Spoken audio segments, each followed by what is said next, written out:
باب صفت وضوء النبی صلی اللہ علیہ وآلہ وسلم۔ اس کے اندر حدیث نمبر 124 مسانید 9 صحابہ کی تھی، جن میں یہ مسند معاویہ رضی اللہ تعالیٰ عنہ جن کا سن وفات 60 ہجری ہے۔ ترجمہ دیکھیں، یہاں پر حدیث صحیح ہے۔ توضأ للناس، لوگوں کو وضو کر کے دکھایا، کما رأى رسول اللہ، جس طرح کہ انہوں نے نبی علیہ السلام کو دیکھا وضو کرتے تھے۔ فلما بلغ رأسہ، جب وہ پہنچے اپنے سر کو، تو غرف غرفۃ من ماء، پانی کا ایک چلو لیا، فتلقاها بشمالہ، پھر اس غرفہ کو اپنے بائیں ہاتھ کے ساتھ لے لیا، ڈال دیا اس کو اپنے بائیں ہاتھ پر، حتی وضعها، یہاں تک کہ اس کو رکھ دیا، علی وسط رأسہ، یعنی ایسے دائیں سے لیا، پھر فتلقاها بشمالہ، بائیں میں لے لیا، پھر اس کو اپنے سر کے درمیان میں رکھ لیا، حتی قطر الماء، یہاں تک کہ پانی نیچے گرنے لگ گیا، یا قریب تھا کہ یقطر، یعنی مقصد کافی کم مقدار میں تھا۔ اب یہ جو اخذ بالشمال تھا، اخذ الغرفۃ بالشمال، یہ کس لیے تھا؟ تو اس میں حضرت گنگوہی رحمہ اللہ کی یہ رائے ہے کہ یہ للتقلیل، کم کرنے کے لیے۔ ظاہر بات ہے، جب ایک برتن سے چیز دوسرے برتن میں جائے گی، محل بدلے گا تو اس میں کمی آ جائے گی، تو وہ کم کرنے کے لیے تھا۔ ٹھیک ہو گیا۔ اور پھر یہ تو آپ مسح کر رہے ہیں، مسح کے لیے تو امرار الید کافی ہے، سمجھ آ رہی؟ اور یہ جو صورت ہے یہ تو غسل کی ہے، تو یہ آپ نے ایسے کیوں کیا؟ تو اس میں پھر شراح کہتے ہیں کہ یہ لبیان الجواز، یہ ثابت کرنے کے لیے کہ غسل مسح کا قائم مقام ہو سکتا ہے، عکس نہیں ہو سکتا، چونکہ اعلیٰ ادنیٰ کو متضمن ہوتا ہے، غسل اعلیٰ درجہ ہے۔ اس لیے فقہائے حنفیہ یہ کہتے ہیں کہ اگر ایک آدمی کے سر پہ بارش ہو جائے، سمجھ آ رہی، تو یہ جو بارش کے قطرے ہیں یہ قائم مقام مسح کے ہو جائیں گے، چونکہ مقصود ایک تو نیت ہمارے آپ کو پتہ ضروری نہیں ہے، اور دوسرے نمبر پر مقصود اس کو تر کرنا ہے، سمجھ آ رہی، امرار ماء ہے تو وہ تو ہو گیا ہے۔ تو اس لحاظ سے مقصد یہ ہوا کہ جو غسل ہے، پانی ہے، یہ قائم مقام مسح کے ہو سکتا ہے۔ فتلقى بشمالہ، پس اس کو بائیں ہاتھ میں لیا، یہاں تک کہ اس کو رکھ دیا سر کے درمیان، حتی قطر الماء او کاد یقطر۔ ثم مسح من مقدمہ، پھر انہوں نے مسح کیا نبی علیہ السلام نے اپنے آگے سے پیچھے تک اور پیچھے سے آگے تک، سمجھ، اس طریقے سے آپ نے کیا کیا، مسح کیا۔ جی چلیں۔ اچھا، اس روایت میں وہی روایت ہے جو پیچھے گزری ہے، صرف شاگرد جب چینج ہوا ہے، محمود بن خالد، بہذا الاسناد، یعنی اسناد سابق۔ فتوضأ ثلاثا، نبی علیہ السلام نے 3 دفعہ وضو کیا، وغسل رجلے، اور اپنے پاؤں بھی دھوئے، بغیر عدد، یہ بغیر عدد متعلق قال کے ساتھ ہے، راوی نے کہا قال بغیر عدد، کہ آپ نے غسل رجلیہ بغیر عدد کے ذکر کیا، سمجھ آ رہی؟ تو یہاں پہ بغیر عدد کا تعلق قال غسل کے ساتھ نہیں ہے، کیونکہ اگر غسل کے ساتھ ہو تو پھر مطلب یہ ہوگا کہ آپ نے کئی دفعہ پاؤں دھوئے،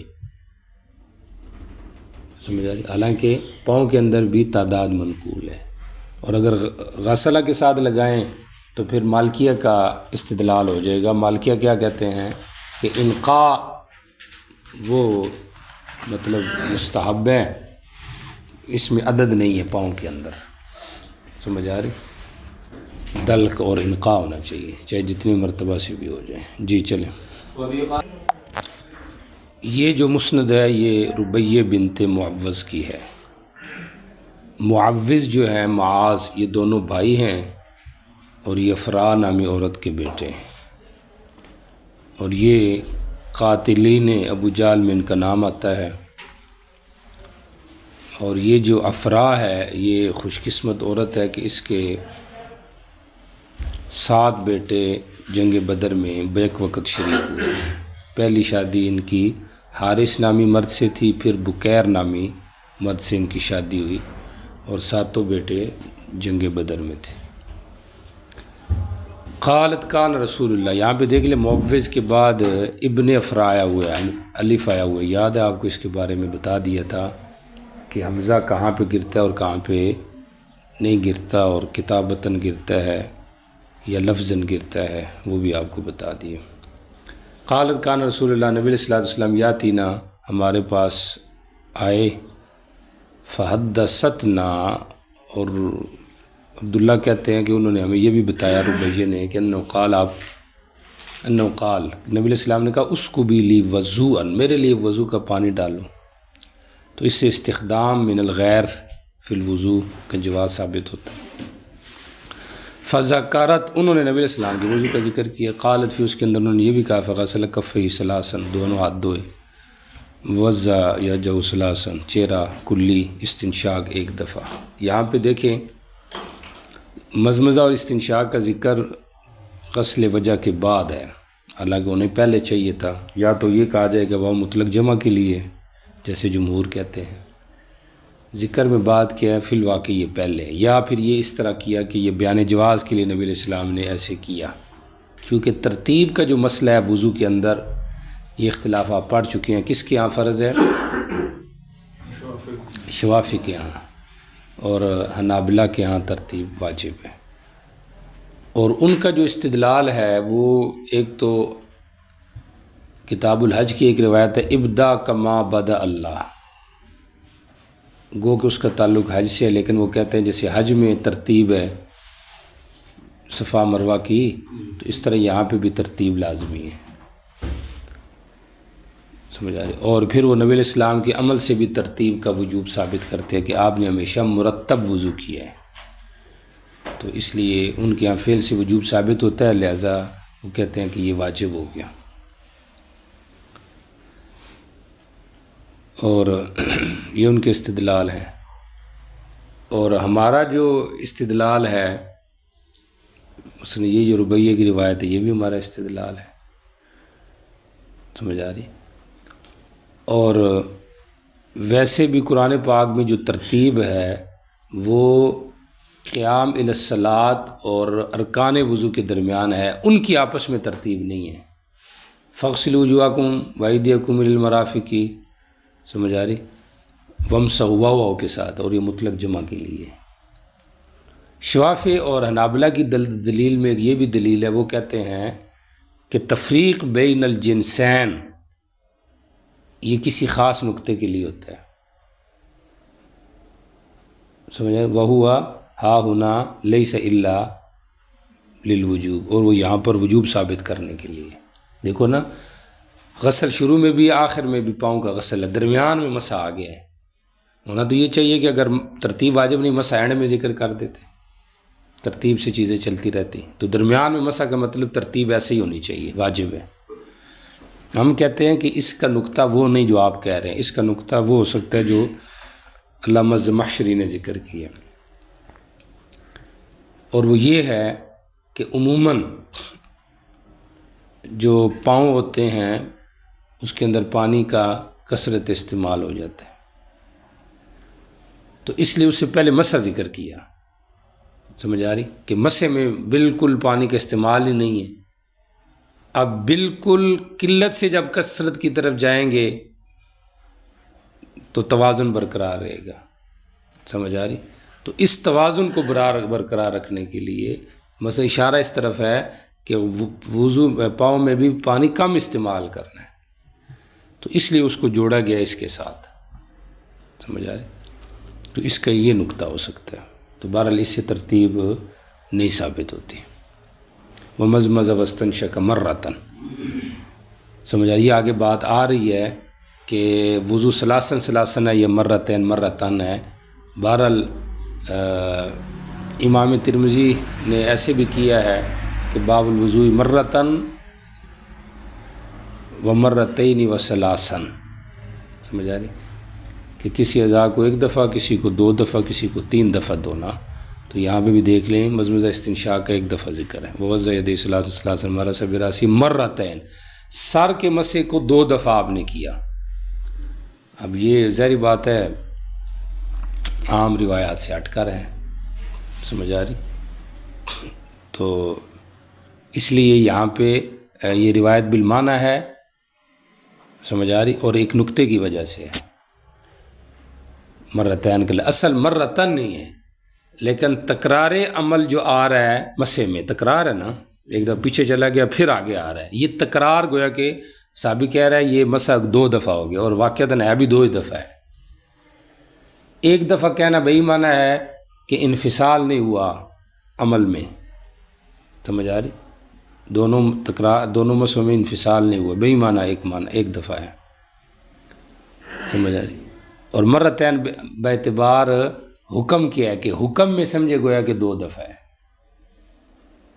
چونکہ مسح تو نیچے 1 دفعہ ایسے پیچھے تک لے گئے تو پورا ہو گیا نا. یہ دیکھیں مسح پورا ہو گیا، لیکن پیچھے جا کے پھر آپ آگے لے کر آ رہے ہیں تو یہ گویا کہ 2 دفعہ ہوا نا.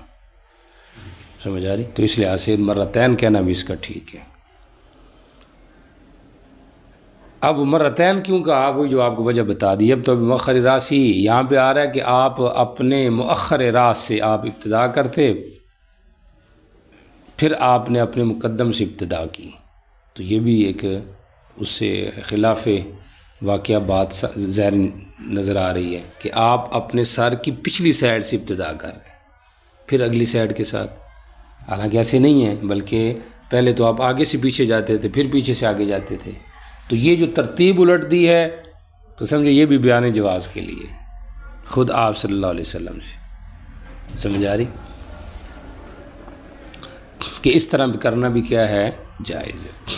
یبدأ بمؤخر رأسہ، یا اس کی ایک اور تعویل کی گئی ہے کہ یہ با الا کے معنی میں ہے کہ آپ ابتدا کر رہے تھے مسح کی الا مؤخر رأسہ، سر کے پچھلے حصے تک ابتدا ہو گئی آخر تک، پھر آگے تک باب معنی الا کر دو تب بھی اشکال نہیں ہوگا. وبیذنیہم کلتیہما، دونوں کان ظاہری اور باطنی. ٹھیک ہو گیا؟ باطن کون سا ہے، یہ والا یا یہ والا؟ جی پچھلے والا باطن ہے، آگے والا ظاہر. ایسے ہی سامنے یہ جو نظر آ رہا ہے یہ باطن ہے کہ ظاہر ہے؟ جی یہ باطن ہے، یہ ظاہر ہے. ٹھیک ہوگی. اچھا ووضع رجلیہ ثلاثن قال ابو داؤد وہذا معنی حدیث. مصنف فرما رہے ہیں کہ یہ میں نے جو روایت بیان کی ہے نا، یہ مسدد استاذ کی حدیث کا میں نے معنی بیان کیا ہے، مطلب یہ اس کے لفظ نہیں ہے. سمجھ آ رہی؟ روایت بالمعنی ہے. جی چلے آگے چلیں. ٹھیک ہو گیا. پیچھے بشر جو ہے وہ شاگرد تھے عبداللہ ابن محمد کے، اور یہاں پہ سفیان ہیں، تو وہی روایت ہے، لیکن یہاں پہ بشر کی حدیث کے بعد معنی کو سفیان نے بدل دی ہے، اور اس کے اندر سلاسن کا لفظ ہے، تمزمز واستنثر سلاسن. جی چلیں. جی یہ حدیث ربیعی چل رہی ہے. نبی علیہ السلام نے کیا وضو کیا، سارے سر کا مسح کیا. من قرن الشعر، یہاں پہ جو ضبط لفظ کا قرن کے ساتھ بھی ہے، فوق کے ساتھ بھی ہے، اور فرق کے ساتھ بھی، فرق الشعر. سمجھ آ رہی؟ تو قرن اور فرق کا جو لفظ ہے یہ صحیح زیادہ معلوم ہوتا ہے، اور مراد قرن شعر سے شعر کا اوپر والی جو سائڈ ہے، فرق سے مراد مانگ ہو جائے گا، تو وہاں سے آپ نے سر کی ابتدا کے لیے بیان الجواز. سمجھ آ رہی؟ اور کیسے کیا؟ کل ناحیتن، ہر طرف کو آپ نے مسح کیا، اور وہ طرف جو کہ بالوں کے گرنے کی جگہ کی طرف. سمجھ آ رہی؟ ہر ناحیہ جو لمنصب بشار تھا، جس طرف بال جا رہے تھے اس طرف آپ نے مسح کیا. سمجھ؟ جب زلفیں رکھی ہوئی ہوں تو اس وقت یہ چیز سمجھ میں آتی ہے. سمجھ آ رہی؟ تو یہاں پہ یہ مطلب نہیں ہوگا کہ آپ نے ابتدا ہی درمیان سے کی، اگر درمیان سے کی ہو تب بھی ٹھیک ہے، سمجھ آ رہی؟ بیان جواز کے لیے، یا یہ ہوگا کہ آپ نے جو ہے وہ بیان جواز کے لیے مین تو یہ ہوگا کہ آپ نے ایسے کیا کہ یہ کیا ہے، اس طرح بھی درست ہے، یا مقصد یہ ہے کہ پہلے تو آپ نے ایسے ہی کر دیا پورے سر کا جیسے عام عادت ہے، پھر درمیان میں بال سیدھے کرنے کے لیے بھی آپ نے ایسے کر دیا ہوگا، سمجھ آ رہی؟ لا یحرک الشعر، آپ بالوں کا اپنے عیز سے حرکت نہیں دے رہے تھے تاکہ بال خراب نہ ہو، سمجھ آ رہی؟ جی باقی اس میں بعض نے یہ کہا ہے کہ اگر کیا کہتے ہیں اس کو، وکیع کا تو یہ قول ہے غالباً، وکیع کا ہی ہے کہ پیچھے سائڈ سے ابتدا کرنی سر کے مسح کی، سمجھ آ رہی؟ تو ہم نے کہا وہ بیان جواز کے لیے ہے، اور یہ جو کیفیت ہے یہ بھی بیان جواز کے لیے۔ جی چلیں، میں نے نبی علیہ السلام کو دیکھا آپ وضو کر رہے تھے، سر کا مسح کیا، ومسح ما اقبل منہ، اور جو آپ سے اگلی سائڈ تھی سر کی، سمجھ آ رہی؟ وما ادبر، اور جو پچھلی سائڈ کی سب کا مسح کیا۔ وصدغیہ، صدغ کے دو معنی خیال رکھیں، ایک بین العین والاذن، ٹھیک ہو گیا، یہ جو سائڈ ہے، یہ جو جگہ اس کا مسح کیا، یہ جو بال ہے نا یہ والے، اس کا آپ نے مسح کیا۔ اور صدغ کا دوسرا معنی بین الجبہۃ والاذن ہے، یہ والے جو کان پٹی یہ والے، ٹھیک ہو گیا۔ اگر صدغ کا معنی یہ والا لیں، یہ درمیان والا یہ جو بال ہے یہ لیا جائے، اس صورت میں یہ چہرے سے خارج ہو جائیں گے، سمجھ، حالانکہ یہ تو داخل ہے چہرے میں، اس کا تو غسل ہے، تو اس لیے صدغ کا یہاں پر معنی یہ والے بال مراد ہے، ٹھیک ہو۔ جبہہ اور کان کے درمیان جو بال تھے صدغ حصہ، اس کے اوپر آپ نے کیا کیا، مسح کیا، مطلب مسح میں آپ نے یہ جگہ بھی ہاتھ پھیرا، اور آپ نے دونوں کانوں کا مرتن واحدتاً ایک دفعہ، سمجھ آ رہی؟ جی اس کو کان پٹی کہتے ہیں۔ جی جی من فضل مائن، بچے ہوئے پانی سے جو آپ کے ہاتھ میں تھا، سمجھ آ رہی؟ اخذ الماء الجدید فی مس الراس کا کیا حکم ہے، یہ گزر چکا ہے، امید ہے آپ بتائیں گے۔ جمہور کا کیا مسلک ہے کہ جدید پانی لینا ہے، سمجھ آ رہی؟ ہمارے ہاں جدید لینا مستحب ہے، سمجھ آ رہی؟ بہتر ہے لے لیں، لیکن یہ کوئی لازمی نہیں ہے، سمجھ آ رہی؟ تو یہاں پر یہ ہماری دلیل ہے، من فضل ما ان کان فی یدہ، وہ جو تری تھی آپ کے ہاتھ میں اس سے آپ نے کیا کیا، مسح کیا۔ جی چلیں، وضو کیا، اپنے انگلیوں کو اپنے دونوں کانوں کے سوراخوں کے اندر داخل کیا، تو مسبحہ جو ہے اس کو باطن میں، اور جو ابہام ہے اس کو ظاہر پہ رکھا، ٹھیک ہو گیا۔ اور ویسے سوراخوں کے اندر جو ہے یہی ہو گیا، سمجھ آ رہی؟ جو انگلی تھی، سمجھ آ رہی، مسبحہ، یہ آپ نے اندر کیا کی، داخل کی۔ جی چلیں، یہ مسند عمرو ابن کعب یا کعب ابن عمرو، سمجھ آ رہی، یہ ان کی مسند ہے، اور ویسے یہ جو سند ہے یہ طلحہ ابن مصرف عن ابی عن جدہ کی ہے، روایت ضعیف ہے، اور وجہ ضعف اس کے اندر مصرف کی جہالت ہے، مصرف، اور لیث ابن سلیم جو یہ راوی ضعیف ہے، اس لیے یہ روایت ضعیف ہے، سمجھ آ رہی؟ باقی عمرو ابن کعب یا کعب ابن عمرو جو صحابی ہیں، تو ان سے سما خود مصرف کا ہے یا نہیں ہے، سمجھ آ رہی؟ اس میں بھی گو کہ بعض لوگوں کو کلام ہے، سمجھ آ رہی کہ یہ سما ہے یا نہیں ہے، لیکن بہرحال کچھ تو کہتے ہیں نہیں ہے سما، تو بہرحال یہ ہے کہ یہ مصرف مجہول ہے، لیث جو ہے ضعیف راوی، حدیث ضعیف ہے۔ رأیت رسول اللہ صلی اللہ علیہ وسلم، میں نے نبی السلام کو دیکھا آپ نے سر کا ایک دفعہ مسح کرتے، یہاں تک کہ آپ قزال کو پہنچ، قزال کہتے ہیں گدی کا ابتدائی حصہ، سمجھ آ رہی؟ اس سے بعض علماء نے، حنفیہ شافعیہ نے استحباب مسح رقبہ پہ استدلال کیا ہے کہ مسح رقبہ کرنا مستحب ہے۔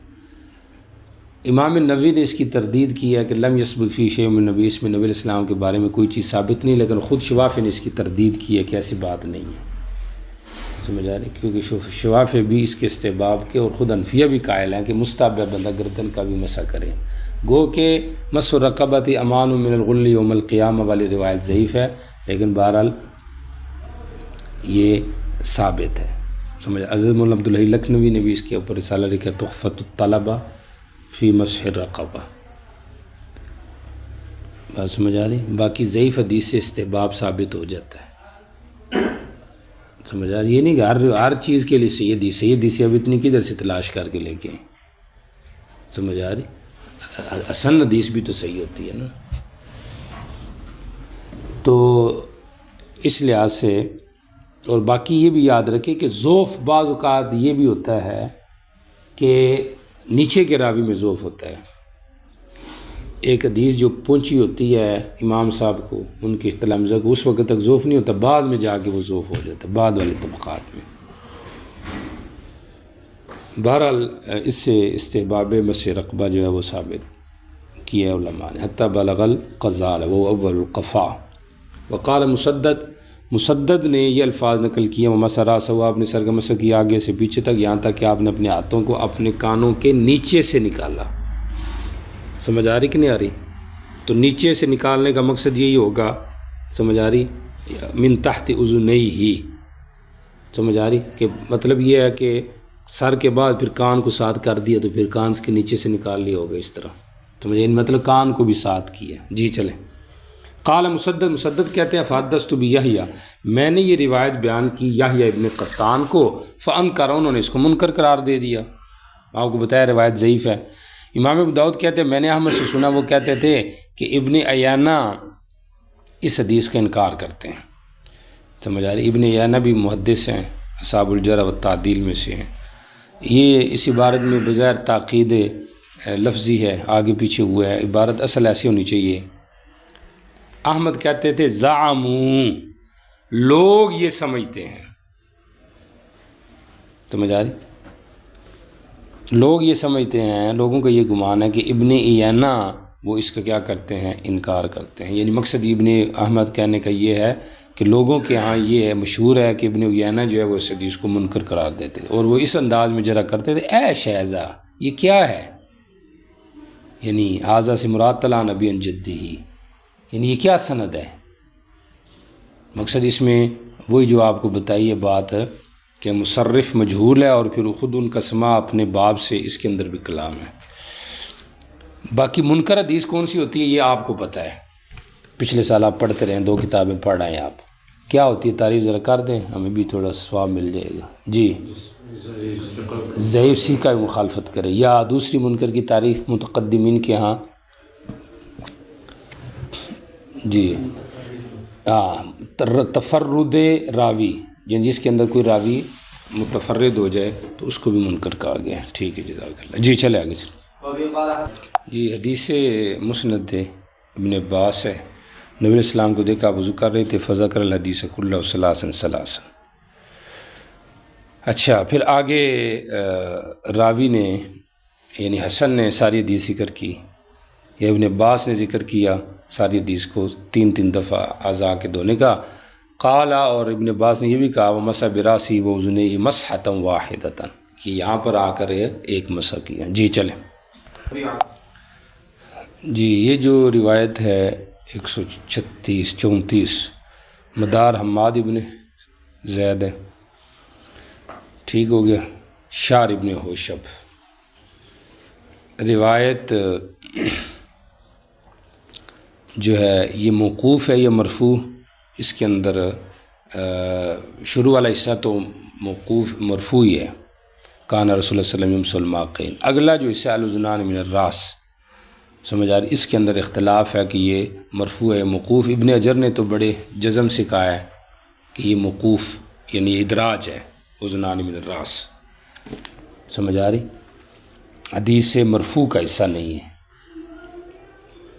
بات سمجھ آ گئی۔ چنانچہ انہوں نے کہا ہے کہ 9 روایت صحابہ سے یہ روایت ہے، اور مقصد یہ ہے کہ یہ الاذنان من الراس سب کے اندر ادراج ہی ہے. ٹھیک ہو گیا. اور باقی شعر ابن عشب جو ہے یہ متکلم فی راوی ہے اور روایت حسن درجے کی ہے.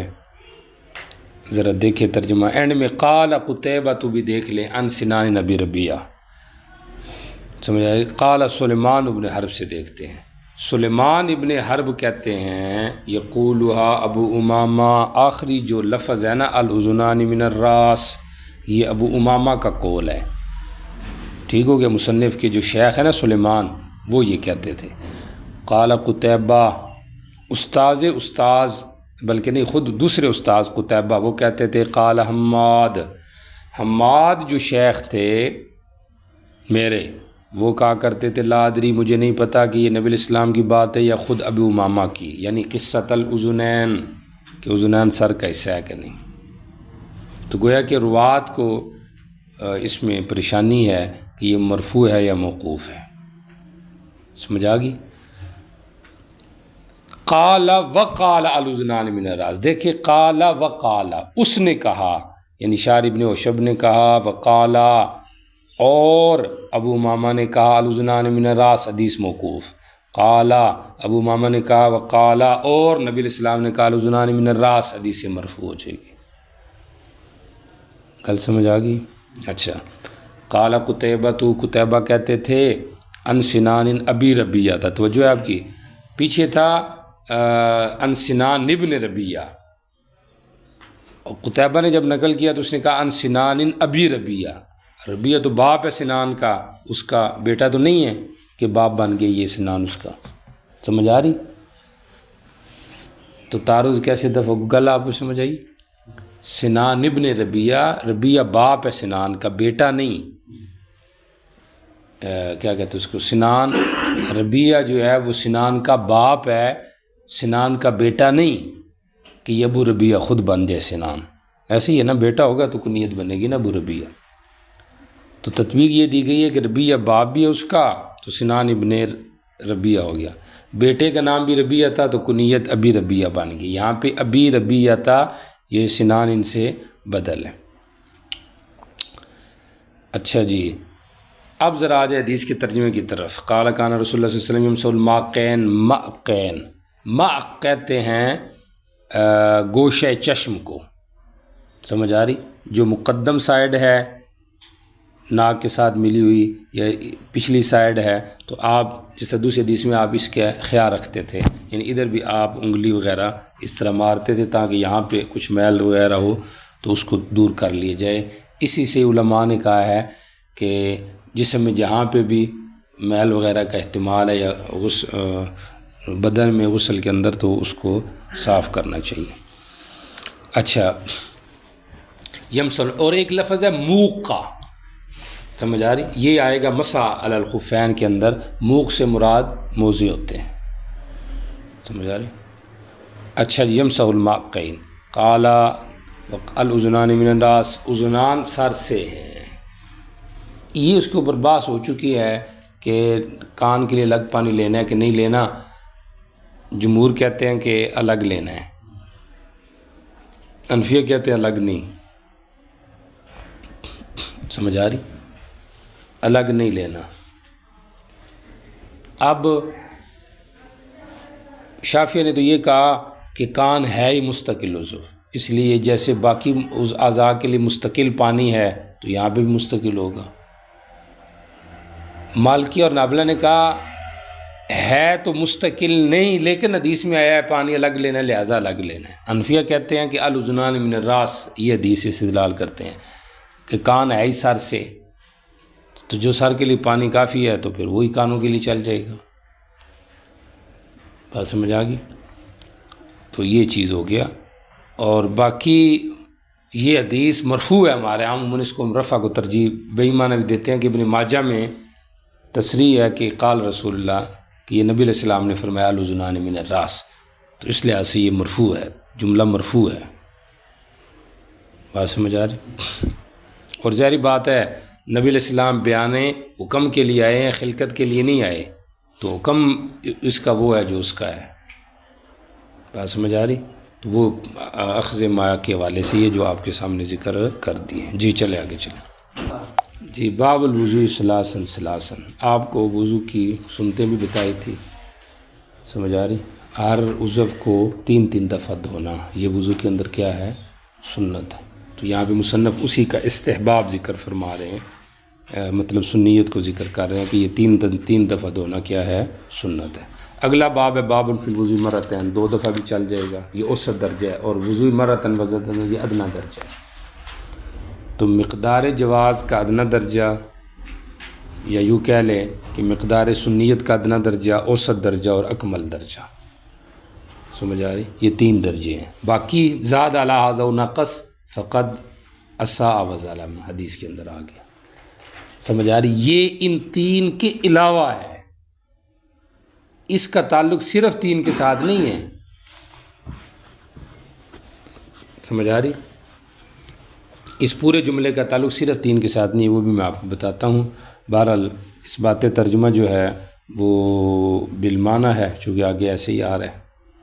سند کے اوپر آ جائیں. دوسری جو باس ہے عمرو بن شعیب عن نبی جدی کی جو سند ہے، پیچھے طلحہ ابن مصرف عن نبی جدی کی سند تھی، وہ بھی آپ نوٹ کر لیں سائڈ پہ کسی جگہ پہ، اس میں کیا تحقیق تھی. اور یہ عمرو بن شعیب عن نبی جدی کی سند آ گئی. پوری سند اس طرح ہے: عمرو بن شعیب عن محمد عن عبد اللہ بن عمرو بن العاص رضی اللہ تعالیٰ عنہ. ذہن میں آگے عمرو بن شعیب عن عمرو بن شعیب بن محمد بن عبد اللہ بن عمرو بن العاص. عمرو بن شعیب بن محمد بن عبد اللہ بن عمرو بن العاص. ہو گئی یہ والی بات. اس سند کی حجیت میں محدثین کا اختلاف ہے، کچھ پیچھے آپ پڑھے ہوں گے. ابن قطان وغیرہ کی، غالباً ابن قطان ہی ہیں، ان کی رائے یہ ہے کہ یہ جو سند ہے یہ ضعیف ہے، لا یحتج بہ. سمجھ آ رہی؟ اور وجہ جو اشکال ہے وہ اس کے اندر انقطاع یا ارسال ہے، یا اس میں انقطاع ہے یا ارسال ہے. سمجھ آ رہی؟ کیونکہ دیکھیں عمرو بن شعیب بن ان نبی، ابھی سے مراد شعیب ہو گیا. اب ان جدی کی ہی ضمیر کدھر لوٹ رہی ہے؟ اگر لوٹائے عمر کی طرف تو کیا ہو جائے گا؟ ان عمرو بن شعیب ان شعیب ان محمد ان النبی صلی اللہ علیہ وسلم. تو روایت مرسل بن گئی کہ محمد نقل کر رہا ہے نبی علیہ السلام سے، تو درمیان میں صحابی تو چلا گیا عبداللہ ابن عمرو بن العاص. اور اگر ان جدی کی ضمیر عمر نے شعیب کی طرح لوٹے تو کیا ہوگا؟ عمرو بن شعیب ان شعیب ان عبداللہ. تو درمیان میں کیا چلا گیا؟ محمد چلا گیا، تو انقطاع آ گیا. تو یا یہ روایت منقطع بنتی ہے یا مرسل بنتی ہے. آگی سمجھے؟ عمرو بن شعیب بن محمد ابن عبداللہ ابن عمرو بن العاص. ٹھیک ہو گیا؟ تو یہ سند تھی جو آپ کو بتا دی. اس کے اوپر بات ہو رہی ہے کہ جدی کی ضمیر کدھر لوٹے گی. اگر لٹاتے ہیں کس کی طرف؟ عبداللہ کی، عمر کی طرف، تو پھر اشکال یہ ہوگا کہ روایت مرسل بن جائے گی کہ یہ محمد نقل کر رہا ہے آگے نبی علیہ السلام سے. اور اگر لٹائیں شعیب کی طرف تو پھر صحابی تو موجود ہوگا لیکن تابعی بیچ میں سے اٹھ جائے گا محمد، تو منقطع بن جائے گی. اس لیے انہوں نے اس کو ضعیف کہا ہے. لیکن جمہور، جن میں امام بخاری، امام نووی وغیرہ ہیں، امام ابن حجر ہیں، وہ کہتے ہیں کہ یہ حجت ہے. سمجھ آ رہی؟ اور اس کی وجہ یہی ہے حجت ہونے کی کہ یہاں پہ ہی ضمیر اگر آپ اس کو لٹائیں شعیب کی طرف تو شعیب نے ڈائریکٹ سنا ہوا ہے اپنے دادے سے. یہ ضمیر لٹائے نا کس کی طرف؟ شعیب کی طرف. تو شعیب کس سے نقل کر رہے گا؟ دادے سے نقل کر رہا ہے نا. عمرو بن شعیب اپنے دادے سے یعنی محمد کے بغیر، تو سما ثابت ہے. چنانچہ امام ترمذی نے تصریح کی ہے ترمذی میں، وہ شعیب سامع من جدی ہی، شعیب نے اپنے جد سے سنا ہوا ہے، تو انقطاع نہیں ہے، مقصد وہ سنا ہوا ہے، سماع ثابت ہے، تو لہٰذا یہ روایت ٹھیک ہے۔ ایک اس میں تیسرا قول بھی دارقطنی کا ہے رحمہ اللہ، وہ فرماتے ہیں کہ جہاں پہ تصریح ہونا صحابی کے نام کی تو وہاں پر تو یہ روایت ٹھیک ہے، اور جہاں پہ تصریح نہ ہو، صرف ان جدی ہو، تو اب مبہم ہو جائے گا کہ جد سے کون سا جد مراد، اب ٹھیک نہیں۔ جل سمجھ آئی؟ جہاں بھی اس طرح ہونا ان عمرو بن شعیب ان ابیہ ان عبد اللہ بن عمرو بن العاص، وہ ٹھیک ہے، اور جہاں بھی اس طرح نہ ہو تو پھر ٹھیک نہیں۔ گل سمجھ آ رہی؟ ہاں، باقی یہ جدی سے عموماً مراد وہی ہوتا ہے، صحابی ہوتا ہے، محمد نہیں مراد ہوتا، کیونکہ اس قسم کی روایت بہت کم ہے، کوئی ایک روایت ہے جس کے اندر محمد بیچ میں آیا ہوا واسطہ، ورنہ صحابی سے ہی نقل کرتے ہیں۔ اور جن کو یہ اشکال تھا کہ یہ روایت سند ٹھیک نہیں ہے، وہ کہتے ہیں کہ یہ از قبیل وجادہ کے ہے یہ سند۔ وجادہ وہی ہوتا ہے کہ کسی کو کسی کا کوئی نسخہ مل جائے اور وہ اسی کے نام کے ساتھ نقل کرتا رہے، لیکن اس نے اس سے وہ حدیثیں سنی نہ ہو۔ تو یہ جو شعیب تھے، ان کو اپنے دادا کا وہ صحیفہ ملا جس میں انہوں نے لکھا ہوا تھا، اور لکھا ہوا کام آ جاتا ہے نا جی، پڑھا ہوا بھی کام آتا ہے، لکھا ہوا بھی کام آتا ہے۔ آپ کو تو لکھنے کی ضرورت نہیں ہے، سمجھ آ رہی، کیونکہ وہ تو لکھنا تو ان کے لیے ہوتا ہے جن کو مقصد ہے کہ ضرورت ہو۔ ماشاء اللہ آپ تو ویسے ہی حافظ، اتقان اور حفظ کے اعلیٰ درجے پہ فائق ہیں، کیا خیال ہے؟ یا تو آپ ڈائریکٹ محفوظ کر لیتے ہیں، یا آپ یہ سمجھتے ہیں موبائل میں محفوظ ہو رہا ہے، ہمیں الگ سے محفوظ کرنے کی ضرورت نہیں۔ تو بہرحال یہ ہے کہ تکرار تو ضروری ہے نا جی، کیا خیال ہے کہ وہ بھی ضروری نہیں ہے؟ اگر آپ کا کام چلتا ہے تو ٹھیک ہے، چلائیں، بات تو کام چلنے کی ہے نا۔ اچھا جی، یہ بات وجادہ کے حوالے سے تھی، تو ان کو یہ ہوا کہ وہ اپنی لکھی ہوئی دادے کی مرویات نقل کرتے رہے، لیکن جب سماع ثابت ہے تو اب اس میں وہ انقطاع والا شبہ کیا ہو گیا؟ رفع ہو گیا۔ عمرو بن شعیب عن شعیب عن عبداللہ بن عمرو بن العاص قال ان رجلا النبی، ایک آدمی نبی علیہ السلام کے پاس آیا، اس نے کہا اللہ کے رسول کیف الطہور، وضو کیسے ہوتا ہے؟ آپ نے پانی منگوایا برتن میں، اپنے ہاتھوں کو 3 دفعہ دھویا۔ سمجھ آ رہی؟ یہاں پہ صاحب بز نے بڑی عجیب بات لکھی ہے کہ آپ نے عملی تلقین کی، لأنہ سمجھ آ احفظ، سمجھ آ رہی کہ وہ حافظے میں زیادہ بیٹھتی ہے۔ گل سمجھ آ رہی؟ لفظی باتوں کی بجائے عملی اگر چیز ہو نا تو اس کا زیادہ اثر ہوتا ہے، بات سمجھیں، کیونکہ لفظ تو آپ کو پتہ ہے لفظ کو لفظ کیوں کہتے ہیں، وہ تو ختم ہو جاتے ہیں۔ اچھا جی، تو عملی ترکین دے رہا فدا بمائن فی نائن فغسل کفی ثلاثا ثم غسل ثم مسح براسہ وادخل اصبعین سباحتین فی اذنیہ۔ یہاں پہ ایک اور بات لکھی ہے، سباحہ وہ کہتے ہیں، یہاں پہ اصل سباحہ تو دائیں ہاتھ کا ہے، بائیں کا تو سباحہ نہیں ہے، کیونکہ تسبیح تو دائیں ہاتھ میں ہوتی ہے، تو یہ تغلیباً کہہ دیا۔ اس سے ان لوگوں کی بات کو تقویت پہنچتے جو کہتے ہیں اذکار میں صرف دائیں ہاتھ استعمال کرنا چاہیے، سمجھ آ رہی؟ ویسے ہمارے یہاں بایاں بھی کر سکتے ہیں، چونکہ ان کو قیامت کے دن بلوایا جائے گا تو دونوں ہاتھوں سے کریں گے تو پھر زیادہ ہاتھ بولیں گے، سمجھ آ رہی؟ ومسح بابہامہ اللہ ظاہر اذنہ وبالسبابتین حتی باطن اذنہ الی آخرہ۔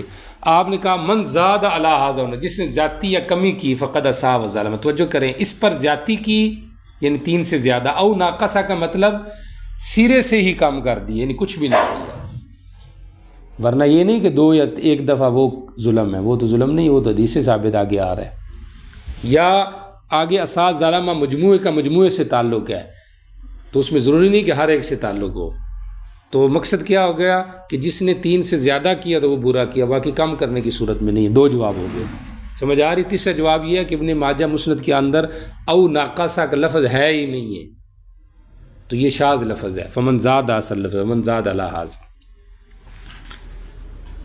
سمجھ آ رہی؟ یا اس کو کنایہ بنا دیں، فمن زاد علی ھذا او ناقصہ سے مخالفت سنت، جس نے سنت کی مخالفت کی چاہے وہ جس صورت میں بھی ہو، فقد اساء، اگر ہر ایک کے ساتھ لگانا ہے تو وہ بھی دیکھ لو، ایک جواب اساء کا تعلق ناقہ غصہ کے ساتھ ہے، 2 دفعہ اگر کرے گا تو ہے تو برے ہی نا، کیونکہ اعلیٰ درجہ کو نہیں نہ پایا، وہ ظالم زیادتی کی تو اس نے کیا کی ہے، ظلم کیا ہے. کیوں ظلم کیا ہے؟ اس لیے کہ اس کو ثواب نہیں ملا نا، فضول پانی ضائع کیا اور تو کچھ نہیں ملا. سمجھ آ رہی ہے؟ نہ ظلم کرنا چاہیے نہ برا کام کرنا چاہیے. آپ کو سمجھ آ گئی ساری؟ میں نے تو بتا دیا آگے. او ظلم وسا، جس طرح بھی آپ نے فرمایا. جی چلیں آگے چلیں. باب فی الوضوء مرتین. امام ترمذی نے جو باب باندھے تھے آپ کو بتایا تھا، باب الوضوء ثلاثا مرتین مرتن، اور پھر وضو ثلاثا و مرتین و مرتن، اور اسی طرح بعض اعضاء کے حوالے سے باب من توضا مرتین و ثلاثا، اس طرح بھی کہ کچھ اعضاء 2 دفعہ کچھ 3 دفعہ، اس طرح ٹوٹل انہوں نے 5 باب باندھے. یہاں پہ پہلی جو باب کی روایت ہے وہ دیکھیں، نبی علیہ السلام نے 2 دفعہ اعضائے وضو کو دھوا، تو یہ سنت کا اوسط درجہ ہے. جی یہ جو روایت ہے دوسری حضرت ابن عباس کی، قال لنا ابن عباس اتحبون، تمہیں پسند ہے میں تمہیں نبی علیہ السلام کے بارے میں بتاؤں کہ آپ کیسے وضو کرتے تھے، دکھاتا عملی طور پہ. فدا بناء فی ماء، برتن میں گئے اس میں پانی تھا. فاغترف غرفۃ بید الیمنی، دائیں ہاتھ میں غرفہ لیا، کلی کی استنشاق کیا، پھر اور لیا. فجمع بہا یدیہ، پھر اس غرفے کے ساتھ اپنے دونوں ہاتھ اکٹھے کر لیے.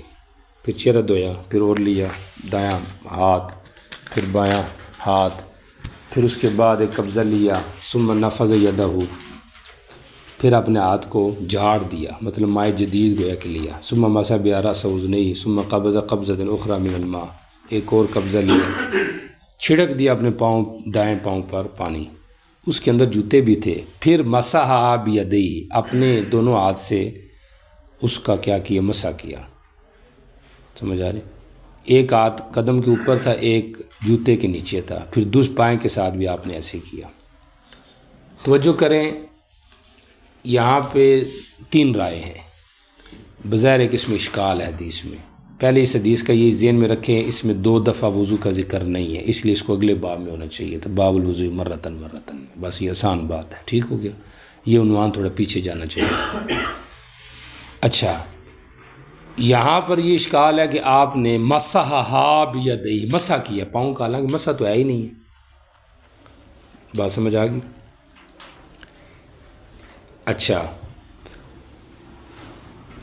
یا یہ کہہ لیں کہ یہ منسوخ ہو گیا تھا حکم، تو یہ اس منسوخ حکم کا بیان ہے کہ ایسے تھا آپ نے ایسے کیا. یہ بھی ایک تعویل ہو سکتی، لیکن بہرحال یہ ایسے نہیں ہے. شوکانی کی رائے اس میں یہ ہے رحمہ اللہ کی کہ مجازن یدن تحت النال سے منال تحت القدم لے لیں. توجہ کرے، ایک ہاتھ قدم کے اوپر تھا، پاؤں کے اوپر تھا، قدم کے اوپر، اور ایک ہاتھ اس قدم کے نیچے تھا. سمجھا؟ وضو کر رہے ہیں نا آپ، ایک چلو لے کے آپ نے ایسے بائیں پہ چھڑک کے، ایک ہاتھ اوپر ایک نیچے تھا، اور آپ نے اپنے دونوں ہاتھوں سے اس پاؤں کو کیا کر دیا، ایسے مل دیا پاؤں پانی کو، تو ہو گیا، ٹھیک ہو گیا. یہ بھی اچھی توجہ ہے. حضرت سیوطی رحمہ اللہ کی یہ رائے ہے کہ یہاں پہ ذکر تو کیا کہتے ہیں اس کو، رش کا ہے، رش علی رجلی الیمنی، لیکن مجازن اس سے مراد لیا جائے گا خفین. وہ کہتے ہیں خفین کا اگرچہ ذکر نہیں لیکن نفی بھی نہیں. وہ گل سمجھ آ رہی ہے؟ اپنے دائیں پاؤں پر، وہ پاؤں جو کس کے اندر تھے، موزوں کے اندر، اور وہ پھر موزے جو ہے آگے جوتوں کے اندر تھے. حضرت سہارنپوری رحمہ اللہ کی رائے یہ ہے کہ نہیں، یہ حدیث اپنی زہر پا رہی ہے. آپ نے اس طرح کیا کہ چونکہ آپ اپنے پاؤں کے بل بیٹھے ہوئے تھے، سمجھ آ رہی، قدموں کے بل آپ بیٹھے ہوئے تھے نا، وضو کر رہے تھے، تو آپ نے ایک ہاتھ اپنے قدم کے نیچے، قدم کے اوپر تھا آپ کا ایسے، اور ایک ہاتھ آپ کا جوتے کے نیچے تھا. سمجھ آ رہی؟ مثلا یہ ہاتھ آپ کا، بایاں ہاتھ آپ کا جوتے کے نیچے تھا، ایڑی کے نیچے، جوتے سے مراد جوڑی کا جو ایڑی ہے ادھر اس کے نیچے تھا، اور دایاں ہاتھ آپ کا قدم کے اوپر تھا. آپ پانی اس کے اوپر چھڑک کے آپ نے اوپر والے ہاتھ سے، سمجھ آ رہی، پورے پاؤں کے اوپر اس پانی کو مل دیا، پھیر دیا اس پانی کو. سمجھ آ رہی؟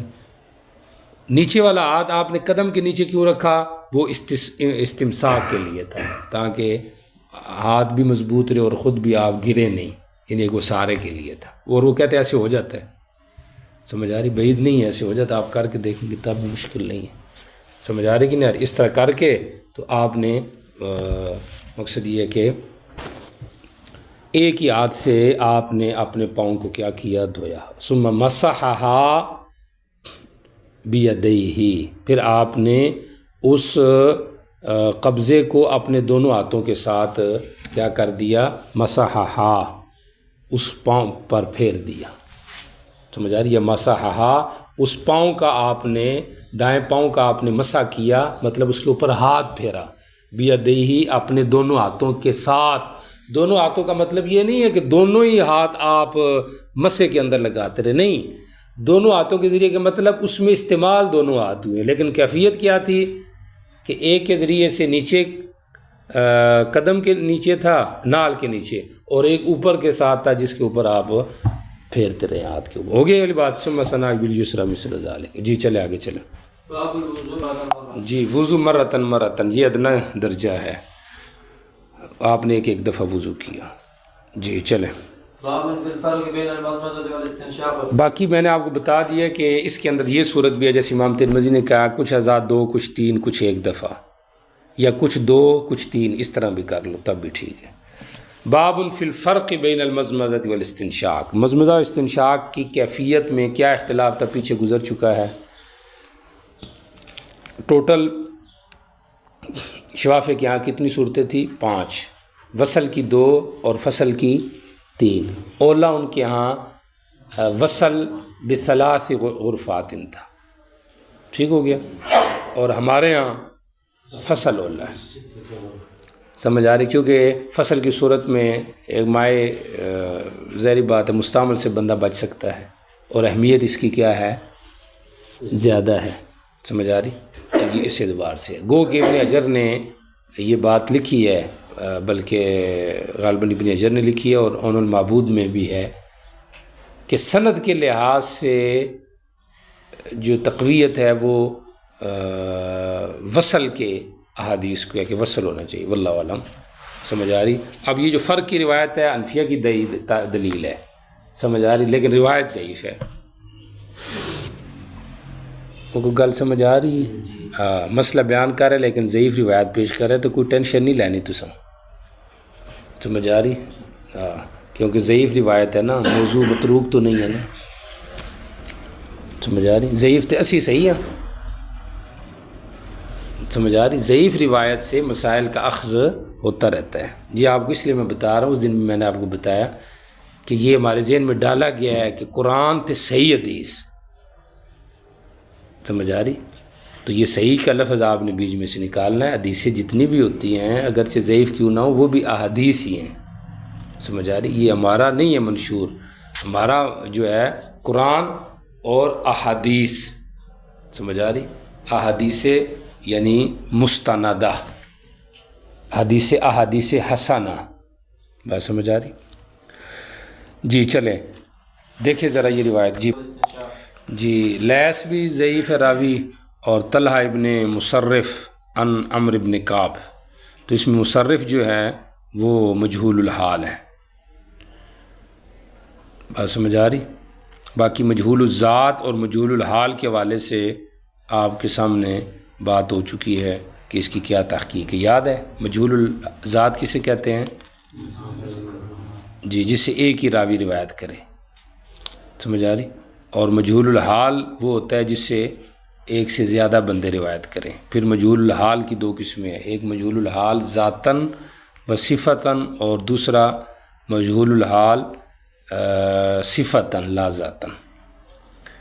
قال دخلت، میں داخل ہوا، یا نبی علیہ السلام پر وضو کر رہے تھے، پانی آپ کے چہرے سے اور داڑھی سے آپ کے سینے پہ بہہ رہا تھا. میں نے آپ سے دیکھا کہ آپ وضو اور کلی اور فصل کر رہے تھے، یفصل. بات سمجھ آ رہی؟ تو یہ انفیہ کا مستدل ہو گیا. جی چلے آگے چلیں.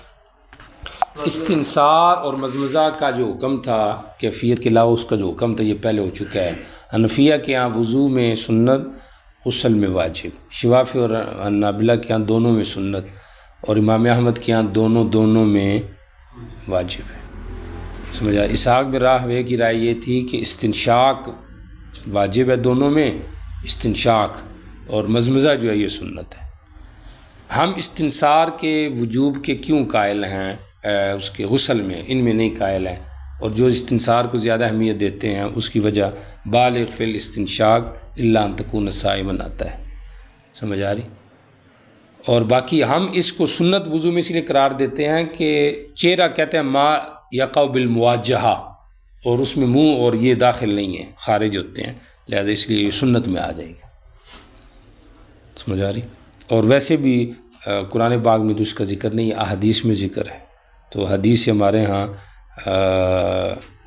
زیادہ سے زیادہ وجوب ثابت ہوتا ہے خبر احاد سے، سمجھ آ رہی؟ زیادہ سے زیادہ ثابت ہوتا ہے، لیکن بہرحال ان کو ہم واجب نہیں کہہ سکتے، چونکہ قرآن پاک میں تو ان کنتم جنوباً فطہروا، تو پتہ چلا جنابت میں تشدید ہے اور وضو کے اندر تخفیف ہے، لہذا اس کو سنت کا درجہ دیا حناف نے۔ جی چلے جی، جب وضو کرے تو اپنے ناک میں پانی ڈالے، ثم لینصر، استنصار کہتے ہیں اخراج الماء من الانف بالیدی وغیرہ، بالیدی، سمجھ آ رہی؟ اس کو کہتے ہیں استنصار، باہر نکالے، سمجھ آ رہی؟ ناک جھاڑے، اور ہے نا ایک حدیث میں کہ یہاں پہ شیطان رات گزارتا ہے، شیطان کی کرتا ہے؟ رات گزارتا ہے، تو یہ شیطان بھی بہت بڑا حرامی ہے، سمجھ آ رہی؟ یہ بندے کو کیا کرتا ہے؟ کام سے نکال دیتا ہے، سمجھ آ رہی؟ طالب علم ہے اس کو کسی اور کام میں لگا دیتا ہے، پڑھنے آئے ہوئے، سمجھ آ رہی؟ تو اس لیے اس سے بھی بچنا ضروری ہے، کئی شیطان طالب علموں کی شکل میں ہوتے ہیں، سمجھ آ رہی؟ کچھ ہوتے ہیں طالب علم میں لیکن کام ان کے طلبہ والے نہیں ہوتے، تو اس سے بچنا بہت ضروری ہے۔ جی چلیں، جی استنصار کرو، ثم مرتین، 2 دفعہ، بالغتین، مبالغے کر کے، او ثلاثن یتی، او تنویع کے لیے بھی ہو سکتا ہے اگر نبی علیہ السلام کی طرف سے، یا راوی کو شک ہے کہ آپ نے ثلاثن کہا ہے یا مرتین کہا ہے۔ جی چلے آگے چلیں۔ جی یہ جو روایت ہے یہ لقیط ابن صبرہ کی ہے، کہتے ہیں کنت وافدہ، میں بنی المنتفق کا وافد تھا، وافد کہتے ہیں جو سردار ہوتا ہے، سمجھ آ رہی؟ کسی قبیلے کا اس کو وافد کہتے ہیں، یا نمائندہ کہہ لیں اور آسان، جو نمائندہ ہوتا ہے اس کو وافد کہتے ہیں، سمجھ آ رہی؟ او فی وفدی، وفد کا مطلب باقی بھی لوگ آئے تھے، میں بھی بیچ کے اندر آیا تھا، اگر کنت وافدہ ہو تو مطلب میں اکیلے ہی آیا تھا قوم کی طرف سے، ممکن ہے سردار بھی ہوں اور وافد بھی ہوں، یا نیرے نمائندے بن کر آئے نبی علیہ السلام کی طرف۔ فلما قدمنا، جب ہم نبی علیہ السلام کے پاس آئے، سمجھ آ رہی؟ بظاہر یہ ہے کہ یہ فی وفدی ہے، سمجھ آ رہی؟ تو فلم نصادف، ہم نے آپ کو نہیں پایا اپنی رہائش گاہ میں، وصادفنا عائشہ، حضرت عائشہ کو پایا جو ام المومنین ہے، فامرنا، انہوں نے ہمارے لیے حکم دیے بخزیرہ، خزیرے کا، خزیرہ کہتے ہیں پہلے گوشت پانی میں ڈال کے اس کو چنگا پکا کے آخر میں اس میں کچھ آٹا ڈال دو تو یہ خزیرہ بن جائے گا، دلیا گوشت والا، فسنیت، ہمارے لیے اس کو تیار کیا گیا، کہتے وہ اتینا، ہمارے پاس ایک کناں لایا گیا، ولم یقل قتیبہ، تو قتیبہ نے کناں کا لفظ نہیں بولا، سمجھ آ رہی؟ میرے باقی استادوں نے کناں کا لفظ بولا ہے، بات سمجھ آ رہی؟ یا ولم یفہم، قتیبہ نے کناں کا لفظ سمجھایا نہیں، یعنی بات کی لیکن ہمیں نہیں سمجھ آیا کیا کہا ہے، باقی استادوں سے ہمیں پتہ چلا کہ اچھا یہ لفظ یہ ہے، بات سمجھ آ رہی؟ الطبقہ، اچھا جی، ایک طبق لایا گیا ہمارے پاس ایک کناں، کناں کسے کہتے ہیں؟ تعریف آگئی، ایک طبق بڑا تھال جس میں کھجوریں بھی تھی، نبی علیہ السلام آیا، آپ نے کہا سب تم شیعوں نے کچھ کھایا پیا ہے؟ او امیر لکم بشیء، بھی تمہارے لیے کچھ حکم دیا گیا کس چیز کا؟ تو کہتے ہیں ہم نے کہا جی بالکل اللہ کے رسول، کہتے ہیں اس دوران ہم نبی علیہ السلام کے ساتھ بیٹھے ہوئے تھے، اس دفعہ رائی اپنی بکریوں کو الی المراح، اس باڑے کی طرف ہانک رہا تھا، وماء سخلۃ، اس کے ساتھ ایک چھوٹا بچہ بھی تھا، تیار جو ممیا رہا تھا، بکری کا بچہ۔ آپ نے فرمایا ما ولدتا، تو نے کیا پیدا کروایا ہے فلان؟ اس نے کہا جی بہمہ، بہمہ مذکر مؤنث دونوں کو کہا جاتا ہے، سمجھ آ رہی؟ بہمہ کہ ایک بچہ ہوا ہے، جو بھی ہوا ہے چاہے وہ مذکر ہے یا مؤنث ہے، تو آپ نے کہا فضبح لنا مکانہ شاتن، ہمارے لیے اس کے بدلے میں ایک بکری ذبح کرو، سمجھ آ رہی؟ حضرت سیوطی کی رائے یہ رحمہ اللہ کی کہ یہ بہمہ یہ عدد کے لیے ہے، آپ نے اس سے یہ پوچھا تھا، یعنی دیکھو سوال کس بار تذکیر و تانیث کے بارے میں ہے، تو پھر تو بہمتن کا معنی یہ ہوگا کہ اس نے مؤنث پیدا کی ہے، مذکر نہیں، حالانکہ بہمہ کا اطلاق تو مذکر پر بھی ہوتا ہے. آ رہی سمجھ؟ تو پھر جواب پورا نہیں بنا. اس لیے سیوطی یہ فرماتے رحمہ اللہ، سمجھ آ رہی کہ اس سے تعداد کا سوال تھا. ایک یا دو نے کہا جی ایک ہی ہوا ہے. آپ نے کہا اچھا اس کے بدلے میں بکری ذبح کرو. ثم قال، پھر آپ نے فرمایا لا تحسبن، اور یہ نہیں کہا لا تحسبن، یعنی حرکتوں کا بھی ضبط ہو رہا ہے. جن سے اللہ نے دین کا کام لینا ہو حرکتیں بھی ضبط کر رہے ہیں کہ آپ نے تحسیبن کہا ہے، سین کے کسرے کے، تحسبن نہیں کہا. انا من اجل کام، تیری وجہ سے ہم اس کو ذبح کر رہے ہیں. یہ نہ سمجھنا ہمارے لیے بکریاں ہیں 100، لا نرید، ہم نہیں چاہتے کہ 100 سے بڑھیں، ہماری کفایت اتنی بھی بہت ہے. جب رائی کوئی بہمہ پیدا کرواتا ہے نا تو ہم اس کی جگہ ایک بکری ذبح کر دیتے ہیں تاکہ سزا تعداد 100 سے آگے بڑھے نہیں. قال قلت، میں نے کہا اللہ کے رسول میری ایک بیوی ہے، اس کی زبان میں کچھ ہے، یعنی البذا، بدگو ہے. آپ نے کہا اس کو طلاق دے دے. سمجھ آ رہی؟ اس لیے اس انفیہ کا استدلال مستدل ثابت ہوتا ہے کہ طلاق دینا اس میں فی نفسی کوئی کراہت نہیں ہے. سمجھ آ رہی؟ کیونکہ آپ نے اس کو کہا طلاق دے دے. اور ویسے یہ شبہ ہے کہ آپ نے فوراً طلاق، حالانکہ آپشن تو پہلے بہت ہوتے ہیں، وہ مارنا، تھوڑا سمجھانا، یہ وہ کرنا. تو اس کو جواب دیا گیا کہ یہ خذھا بالموت حتی یرضی بالہما کے قبیلے سے. کسی کو ڈراؤ موت سے تو بخار میں راضی ہو جائے گا. تو مجاری اس قبیلے سے ہے کہ آپ نے اس کو کہا طلاق دے، ڈر جائے گا. تو جب ڈرے گا تو پھر پیچھے بات پہ آ جائے گا. اس نے کہا میں نے کہا اللہ کے رسول میری اس سے صحبت بھی ہے ایک، اور میرے اس سے بچے بھی ہیں، تو میں کیسے طلاق دوں، بڑا مشکل ہے. آپ نے کہا اچھا فمرہا، یعنی عزہا، اس کو نصیحت کر، اگر اس میں کوئی بہتری ہوگی تو وہ کر لے گی. ولا تضرب زعینہ، زینہ کہتے ہیں اصل میں ہودج میں بیٹھی ہوئی نئی دلہن کو، مراد سے یہاں پہ عورت ہے. اپنی بیوی کو نہ مار جس طرح کہ لونڈیوں کو مارا جاتا ہے. میں نے کہا اللہ کے رسول مجھے وضو کے بارے میں بتاؤ. آپ نے فرمایا وضو پورا کرنا. اس باغ سے استنصار ثابت ہو رہا ہے، سمجھ آ رہی، بطریقے عموم کے. یہ اس بات ترجمہ بالعموم ہے. وخلل، اور تخلیل بھی کر بین الاصابع، اور استنشاق میں مبالغہ کر. اور سمجھ آ رہی ہے استنشاق استنصار ایک ہی ہے، یاد ہے پیچھے گزر چکا. ہاں اگر تو روزے سے ہو تو پھر نہ کرنا. جی چلے آگے. جی یہاں پہ ہے فلم ینشب، یہ بھی زیادہ دیر نہیں ٹھہرے گی کہ نبی علیہ السلام آگے یتقلا، زور سے پاؤں اٹھائے ہوئے، یتکفا، آگے کو جھکے ہوئے. یعنی آپ جب چلتے تھے تو مطلب جوانوں کی طرح چلتے، مجاہدین کی طرح. اور یتکفا معنی نیچے، گویا کہ آپ نیچے کی طرف اتر رہے ہیں عاجزی کے ساتھ. یہ نہیں کہ آکڑ کے ساتھ آگے جو ہے بندہ ایسے سینہ باہر نکالا ہوئے. سمجھ آ رہی؟ اچھا اس کے اندر ایک فرق ہے، یہاں پہ راوی نے ذکر کیا عصیدہ. عصیدہ جو بغیر گوشت کے حلوہ بنے نا، اس کو عصیدہ کہا جاتا ہے. جی چلیں. جی چونکہ یہاں پہ ابن جریج کے جو شاگرد ہیں ان کا اختلاف مقصود ہے. سمجھا، پیچھے ابن جریج کے شاگرد یحییٰ